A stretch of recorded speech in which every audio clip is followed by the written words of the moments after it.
आज का हमारा टॉपिक है हाई टेम्परेचर सुपरकंडक्टर्स और फिर एप्लीकेशन ऑफ सुपरकंडक्टर्स को डिस्कस करेंगे। किस तरह से सुपरकंडक्टर्स को यूज़ किया जाता है इंडस्ट्री में और डेली लाइफ में। चलिए, हाई टेम्परेचर सुपरकंडक्टर्स को अगर समझना है तो हमें शुरू से इसकी जर्नी को देखना पड़ेगा सुपरकंडक्टिविटी की। तो आपने जैसा पढ़ा भी है कि कैमरलिंग ओम्स ने 1911 में मरकरी के ऊपर सुपरकंडक्टिविटी को डिस्कवर किया था और मरकरी का ट्रांजिशन टेम्परेचर जो है वो 4.15 डिटेक्ट हुआ था, जिस पर कि सुपरकंडक्टिविटी डेवलप हो जाती है मटेरियल के अंदर, मीन्स रेजिस्टिविटी जीरो हो जाती है। फिर निकल के अंदर सुपरकंडक्टिविटी डिस्कवर हुई 1930 में और उसका ट्रांजिशन टेम्परेचर 10K के आसपास था। फिर इस तरह से 1941 के आसपास जो है निबोडियम नाइट्रेट, वेनेडियम सिलिकॉन्स, इसके अंदर कंटिन्यूस जो है डिस्कवरी चलती रही और सुपरकंडक्टिविटी मेटल्स में और आपके एलॉयज में ये मिलती रही। पर 1971 तक अगर हम देखें तो जो सुपरकंडक्टिविटी मिल रही थी वो हमें काफ़ी लो रेंज में मिल रही थी। 1971 में निबोडियम जर्मेनियम के अंदर मिली थी, नियोबियम जर्मेनियम के अंदर मिली थी और 24K के आसपास इसका टेम्परेचर था। 24K से ऊपर ही नहीं जा पा रहे थे। रिमार्केबल डिस्कवरी हुई 1986 में, जब बेडनॉर्स एंड मुलर ने मेटल और एलॉयज से हटकर सुपरकंडक्टिविटी सिरेमिक मटेरियल्स में दी ढूंढी। तो LbCO जो है लेंथियम बेस्ड जो है लेंथियम बेरियम क्यूप्रिक ऑक्साइड इसको बोलते हैं। तो इसके अंदर सुपरकंडक्टिविटी जो है उन्हें 30K पर जाकर मिली और 30K 1986 में डिस्कवर हुआ था सिरेमिक के अंदर। तो बेडनॉर्स एंड मुलर ने ग्रुप ऑफ साइंटिस्ट को एक नया व्यू दिया कि भाई सिरेमिक्स के अंदर जो है सुपरकंडक्टिविटी भी पाई जा सकती है। तो ऑल ओवर वर्ल्ड के ग्रुप जो है सुपरकंडक्टिविटी सिरेमिक्स में ढूंढने लगे और 1986 में बेडनॉर्स एंड मुलर ने रिपोर्ट किया था LbCO में और 1987 में यट्रियम बेस्ड क्यूप्रिक ऑक्साइड जो है ये डिस्कवर हुआ। ये भी हालांकि जो है बेडनॉर्स एंड म्यूलर जो है उन्होंने इसको डिस्कवर किया था, लेकिन जो ट्रांजिशन टेम्परेचर था वो 30K से एकदम से राइज होकर 90K पहुंच गया। इसको शॉर्ट फॉर्म में YbCO करके भी बोलते हैं। तो राइज करके 90K के आस पर पहुंच गया, 90K के आसपास। फिर कंटिन्यूसली 1988, 93 और 95 में सीरीज ऑफ सुपरकंडक्टर्स जो है मिलने शुरू हुए। थैलियम बेस्ड थे, मरकरी बेस्ड थे, स्ट्रेंशियम बेस्ड सुपरकंडक्टर्स थे, ठीक है ना, आयरन बेस्ड सुपरकंडक्टर्स थे, जिनके अंदर टेम्परेचर जो है एकदम से इंक्रीज करने लगा। आप देख सकते हैं कि 1986 में 30K था और 1993 7 सालों में ही जाकर, ठीक है ना, मरकरी बेस्ड क्यूप्रिक ऑक्साइड में 147 150K के आसपास जो है वो टेम्परेचर पहुंच गया। लगभग 120K का डिफरेंस 7 सालों के अंदर। तो फिर उस समय ऐसा लगने लगा साइंटिस्ट को कि भाई अब जो है सुपरकंडक्टिविटी नॉर्मल टेम्परेचर पर मिल जाएगी। तो इस ट्रांजिशन टेम्परेचर और ये जो नई तरह के मटेरियल, जो सिरेमिक मटेरियल जिनको हम बोलते हैं, नई तरह के मटेरियल्स में सुपरकंडक्टिविटी डिस्कवर हुई, इन बिहाव पर जो सुपरकंडक्टर्स हैं इनको दो पार्ट में डिवाइड किया गया, low temperature superconductors and high temperature superconductors. Low temperature superconductors में रखा गया मेटल एंड देयर एलॉयज और जिनका टेम्परेचर जो है मैक्सिमम जो है वो 28K तक था। और सिरेमिक्स के अंदर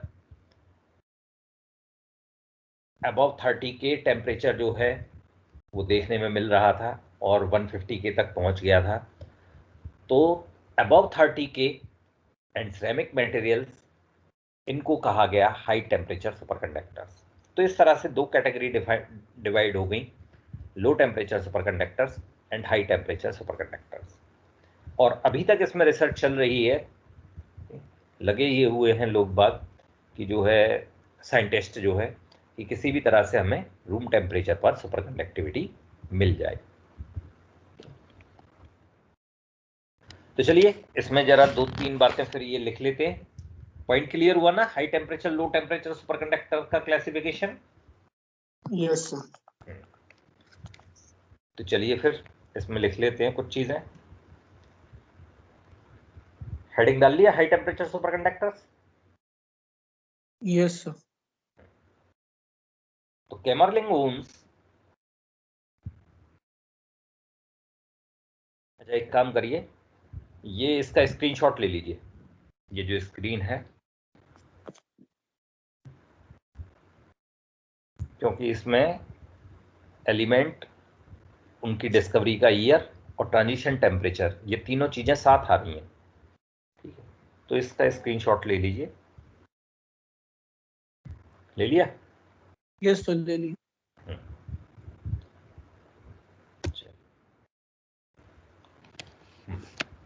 कैमरलिंग ohms discovered superconductivity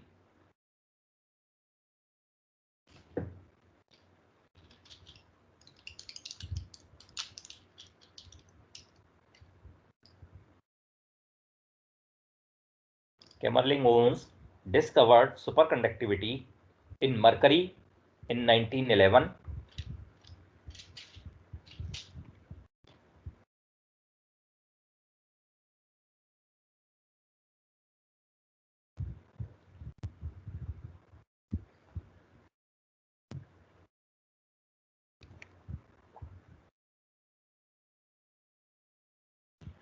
With a critical temperature of with a critical temperature of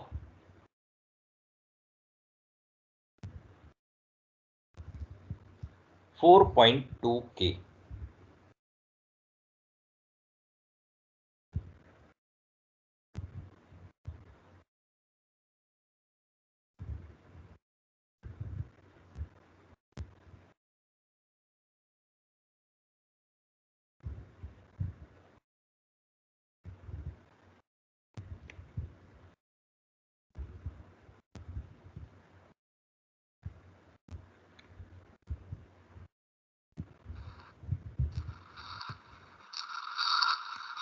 Till 1986,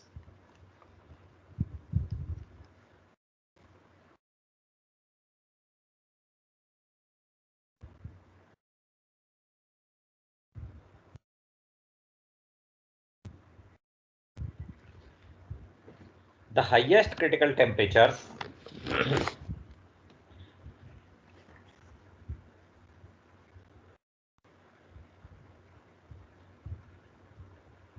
the highest critical temperatures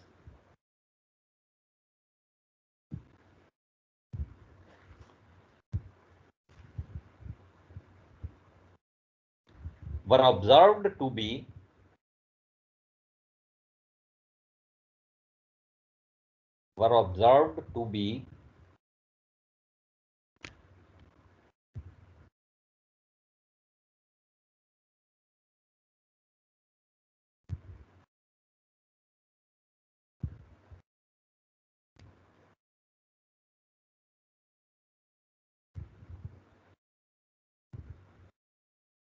nearly 20 K.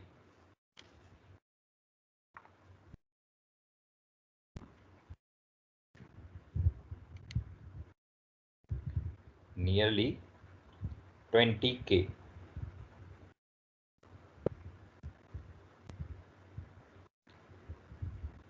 In 1986,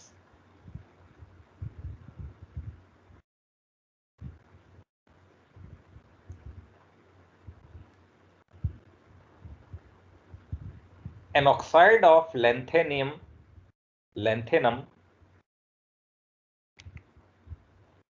an oxide of lanthanum, barium and copper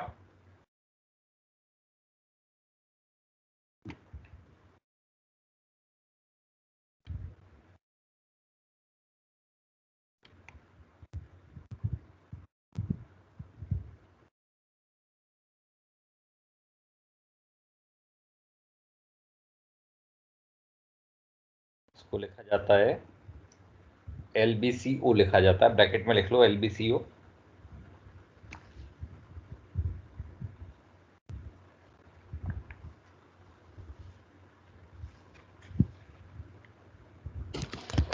was observed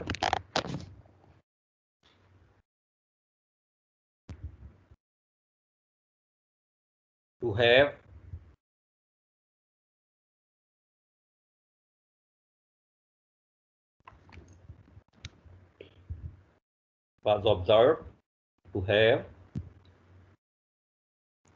a critical temperature of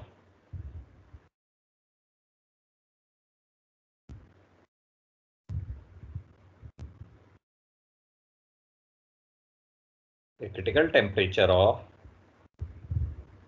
36 K.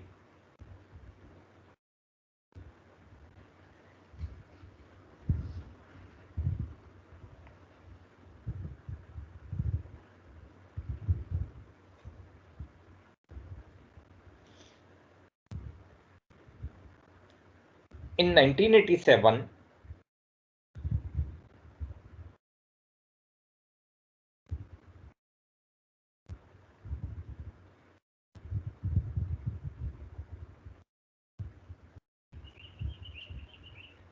an oxide of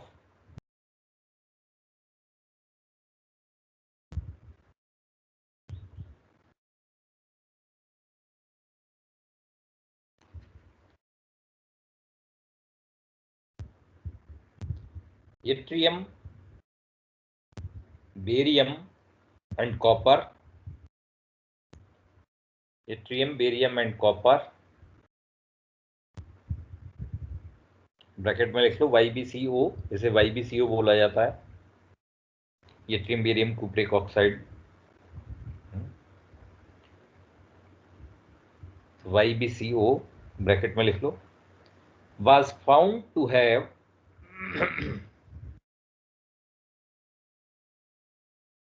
was found to have a critical temperature of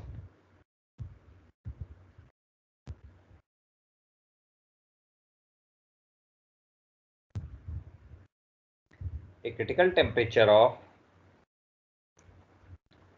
90 K.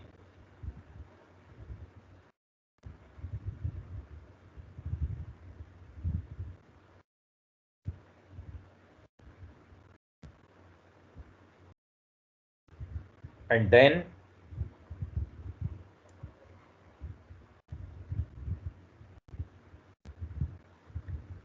an oxide of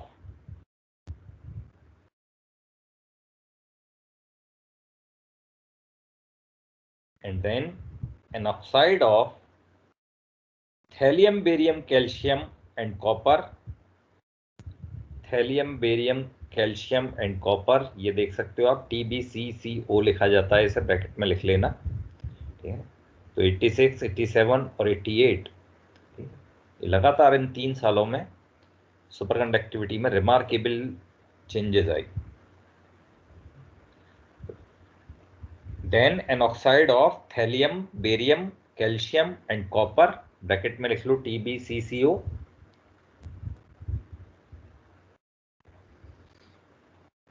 was found to have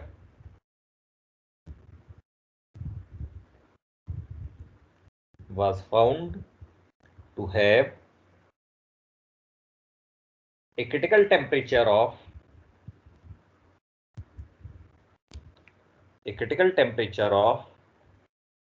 120 K.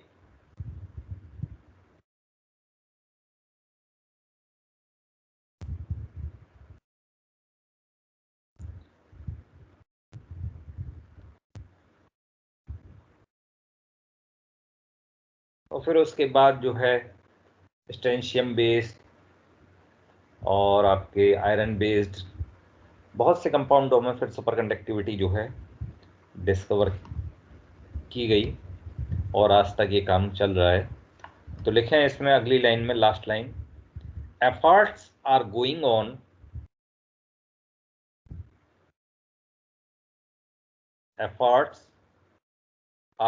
On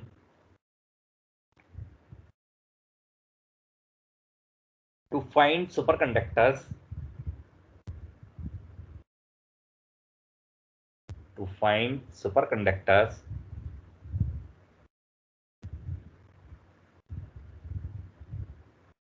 with critical temperatures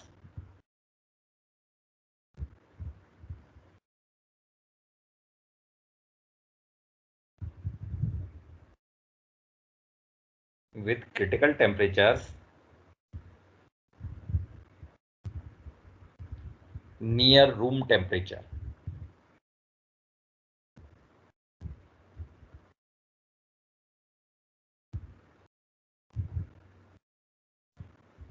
near room temperature. तो देखिए ये table में यहाँ दिखाया हुआ है कि जो copper oxide based super conductors हैं उनकी दिखाई हुई है यहाँ। ट्रांजिशन टेम्परेचर आयरन बेस्ड के हैं और मेटल्स के हैं, एलिमेंट्स के हैं। इसका स्क्रीनशॉट ले लीजिए, जितने याद रहें ठीक है।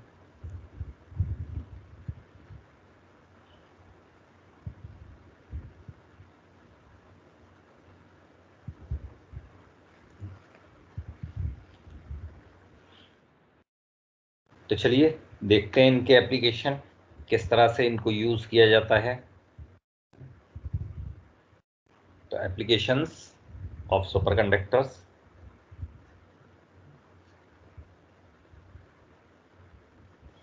तो डिफरेंट पॉइंट्स की फॉर्म में इन सुपर कंडक्टर्स की एप्लीकेशंस जो हैं हम स्टडी करेंगे।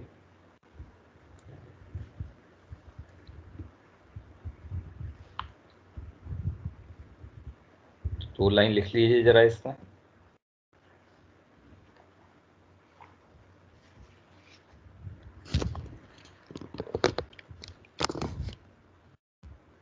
डालिए, हेडिंग डालिए। Yes, sir. Although the requirement of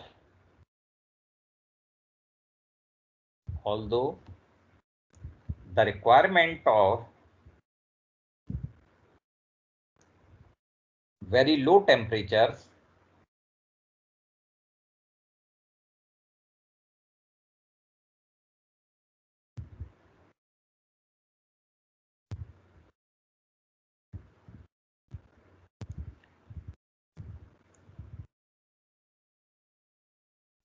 temperatures has limited the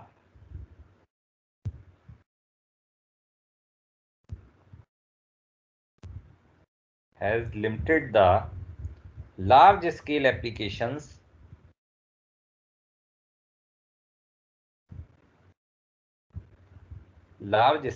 applications of superconductivity.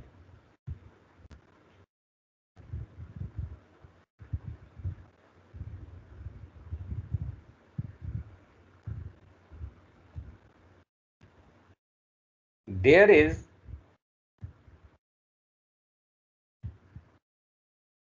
vast potential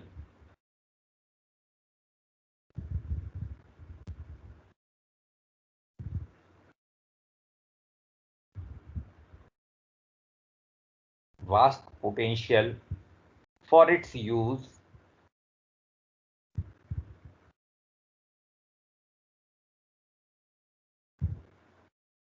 in various fields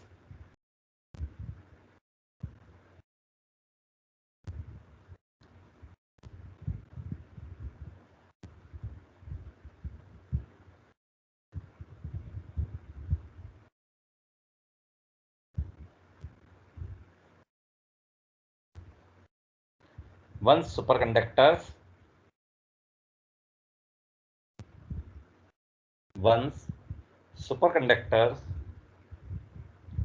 with higher critical temperatures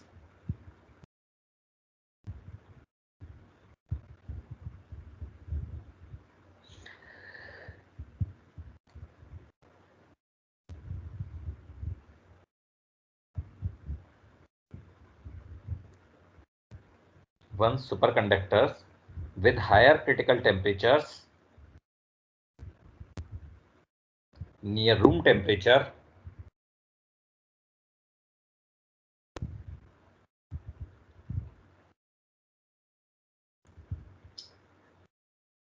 are discovered.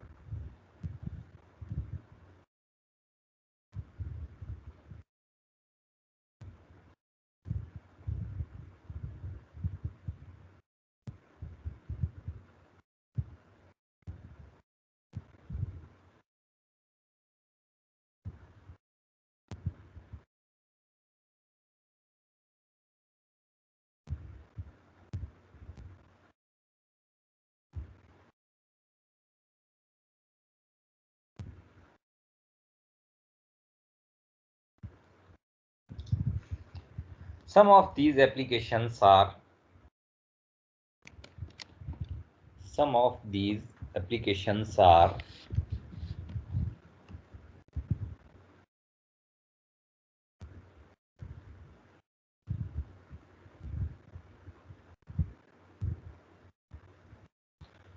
Number 1 डाल लीजिए,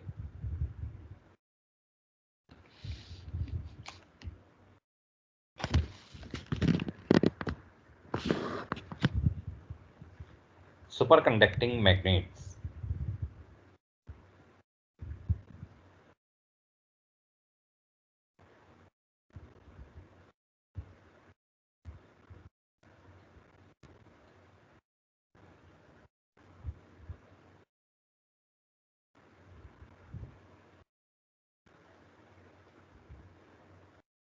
तो देखिए, अगर हम सुपरकंडक्टिंग वायर्स की सोलेनॉइड्स बनाएं तो होगा क्या कि जब हम उसमें करंट फ्लो करेंगे तो स्ट्रॉन्ग मैग्नेटिक फील्ड जनरेट होगा, और क्योंकि सुपरकंडक्टिंग वायर्स हैं तो पावर लॉस नहीं हो। तो ज़्यादा हम पावर को कंज्यूम किए बिना स्ट्रॉन्ग मैग्नेट्स बना सकते हैं, ठीक है, सुपरकंडक्टिंग वायर्स से। तो लिख लीजिए एक लाइन इसमें,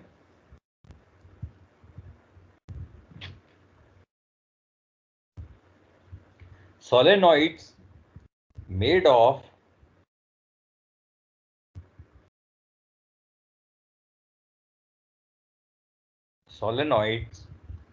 of superconducting wires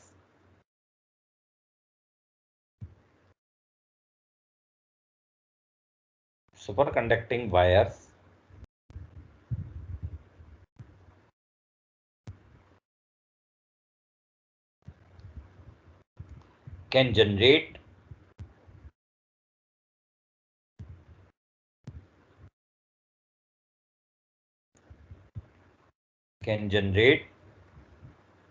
strong magnetic fields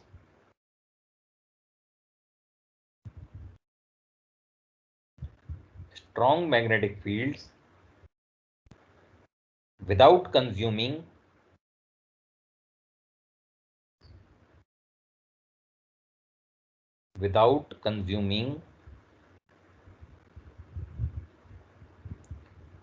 large amount of power.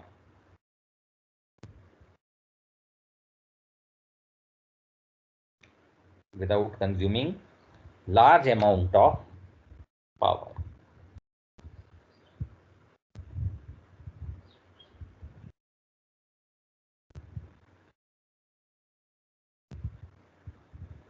Number 2 डाल लीजिए, स्क्विड्स। कैपिटल में लिखना है ये लेटर, SQUID, स्क्विड। ब्रैकेट में इसकी फुल फॉर्म लिख लो। इन्हें बोलते हैं superconducting quantum interference device, squid.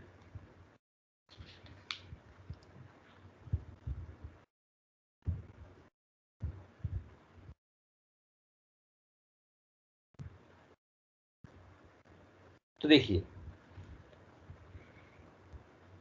अगर हम without loss magnetic field develop कर सकते हैं तो मैग्नेटिक फील्ड भी डिटेक्ट कर सकते हैं, ठीक है ना। तो अगर छोटा सा कहीं पर मैग्नेटिक फील्ड में वेरिएशन भी है तो हम उसको सुपर कंडक्टिंग या स्क्विड्स की हेल्प से हम उस छोटे से मैग्नेटिक फील्ड को बड़े आसानी से डिटेक्ट कर सकते हैं, क्योंकि उस मैग्नेटिक फील्ड के वेरिएशन से जो करंट जनरेट होगा वो लॉस तो होगा ही नहीं, क्योंकि सुपर कंडक्टिंग वायर्स के थ्रू जा रहा है, तो हम उसको आसानी से मेजर कर सकते हैं।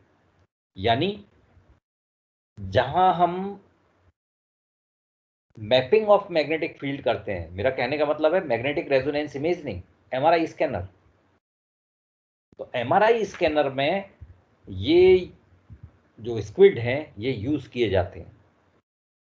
तो ये क्या करते हैं कि माइंड में या ब्रेन में होने वाले छोटे से छोटे मैग्नेटिक चेंजेस को भी बड़े आसानी से डिटेक्ट कर लेते हैं, ठीक है। और फिर डिफरेंट सॉफ्टवेयर की हेल्प से हम वहाँ का स्ट्रक्चर तैयार कर लेते हैं जहाँ डैमेज है। तो हम एज ए डायग्नोस्टिक टूल्स जो है ये स्क्विड्स को यूज करते हैं। तो लिख लीजिए इसमें, squids are capable of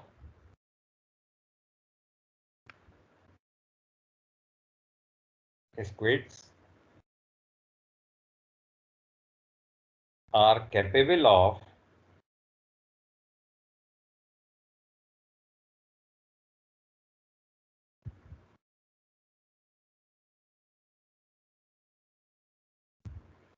detecting very small magnetic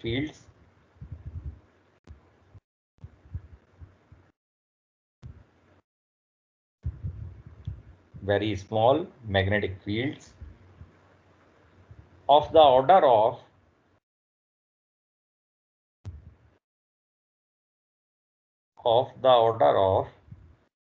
10 to the power minus 14 Tesla, of the order of 10 to the power minus 14 Tesla, and hence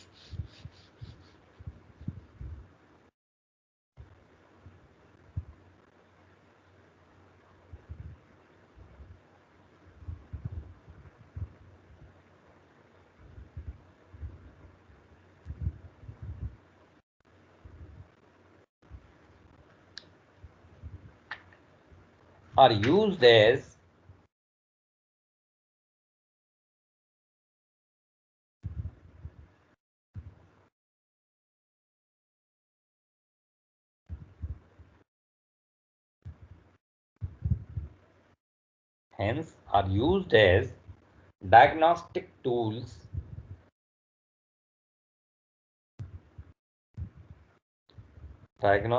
tools in detecting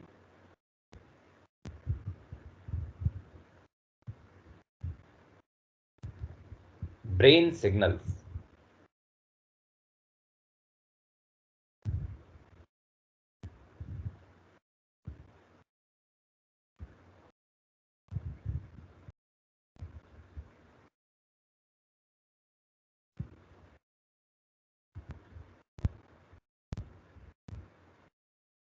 sir in detecting या and detecting?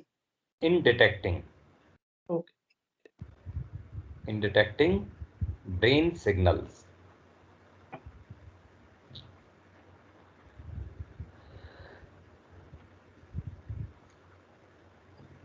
Next one is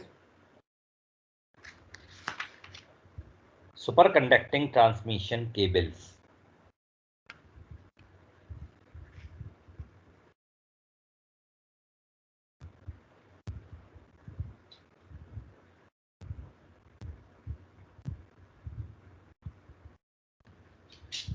तो जैसा कि आपको पता है कि loss जो है इसमें नेग्लिजिबल होते हैं, तो लो लॉस होंगे तो हम लॉन्ग डिस्टेंस तक केबल को यूज करके अपना काफ़ी पैसा वगैरह बचा सकते हैं।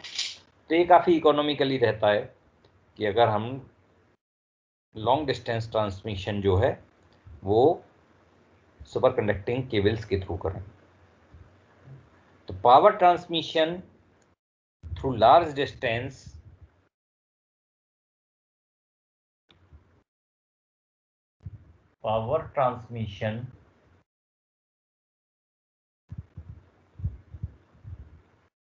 through large distance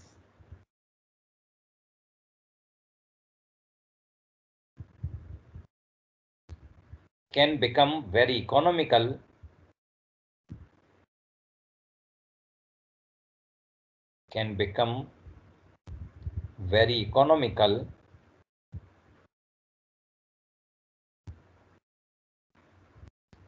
with the use of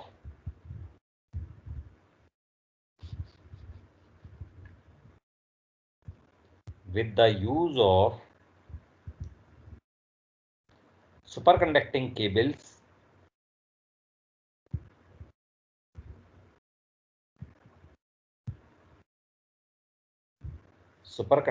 cables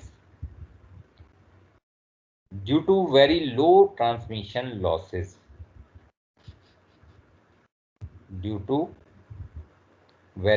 transmission losses.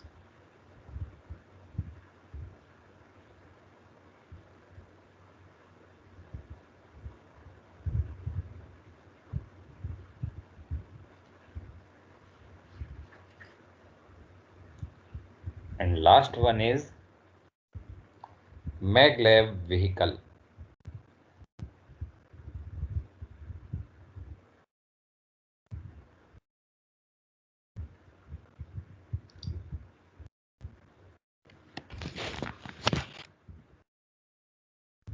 maglev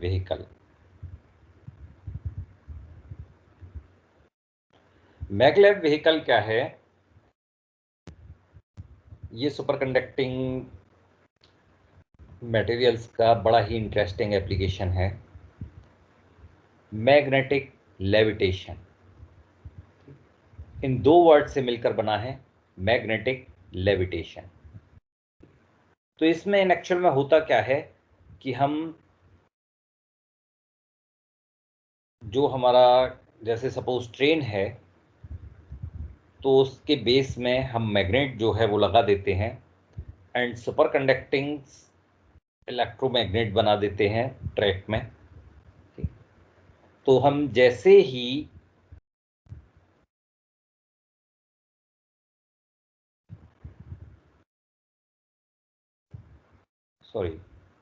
तो हम जैसे ही इलेक्ट्रिक करंट को ऑन करते हैं तो होगा क्या कि मैग्नेटिक फील्ड का अपोज करती है। मैग्नेटिक फील्ड का अपोज करती है सुपर कंडक्टिंग मटेरियल जो है माइजनर इफेक्ट। हाँ, माइजनर इफेक्ट के अकॉर्डिंग। तो होगा क्या कि जो मैग्नेट जो लगा हुआ है वहां तो वो रिपेल करेगा।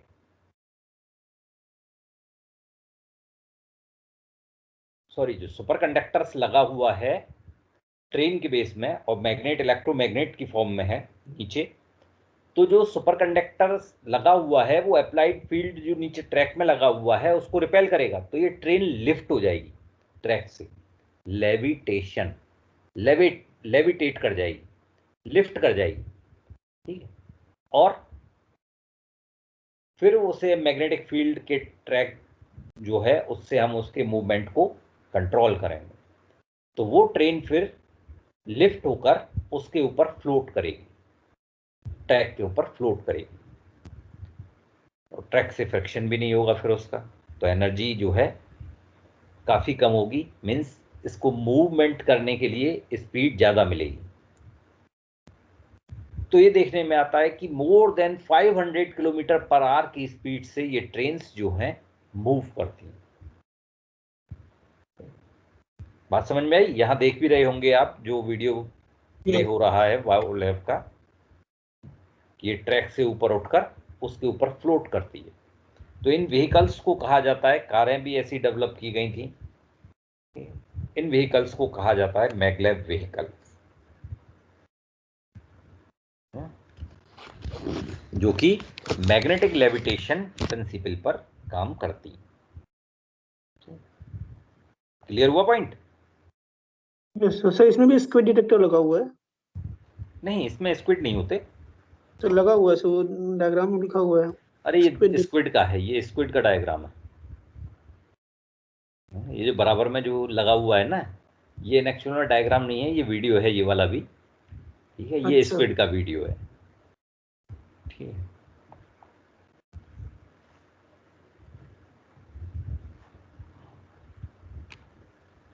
चलिए तो फिर इसमें लिख लीजिए,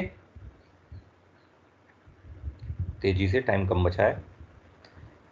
when a magnet is brought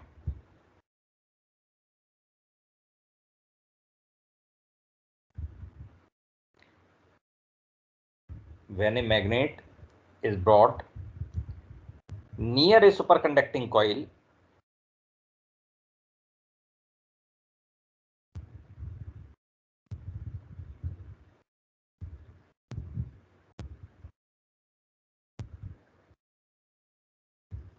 near a superconducting coil,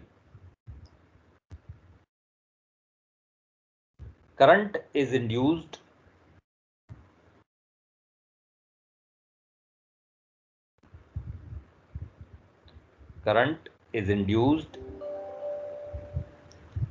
in the superconductor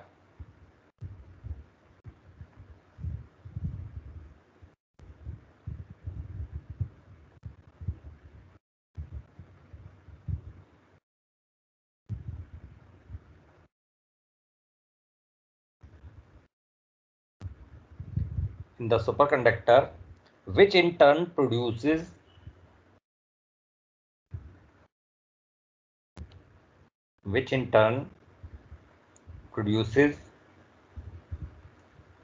a magnetic field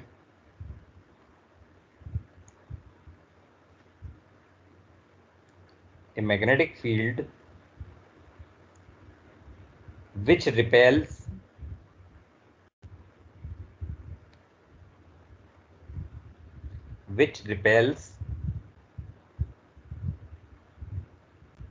the magnet.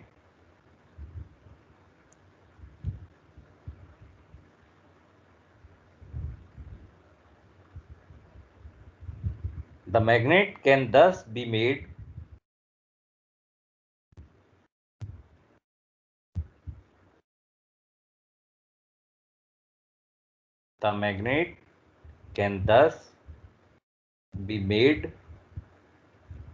to float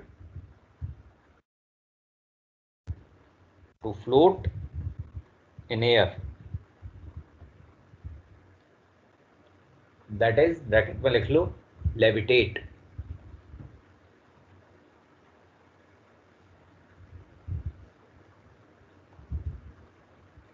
on the superconducting coil,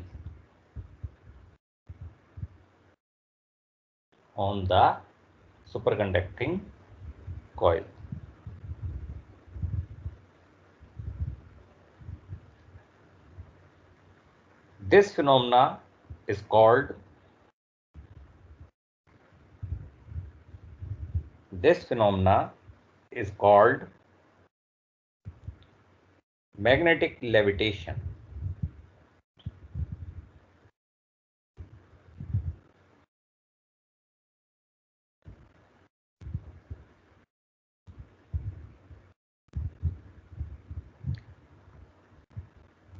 This concept has been used phenomena को बताना। This phenomena is called magnetic levitation.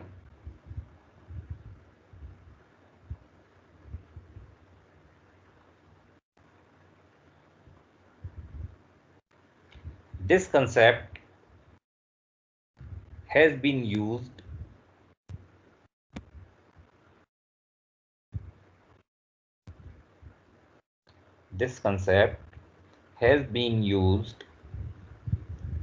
in development of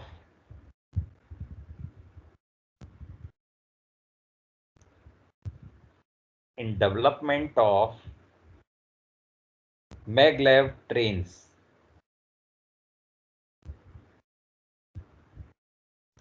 development of maglev trains which can attain speeds of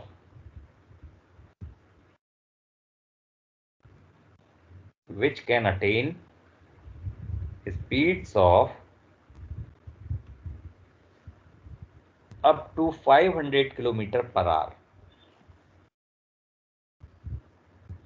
Up to 500 km per hour.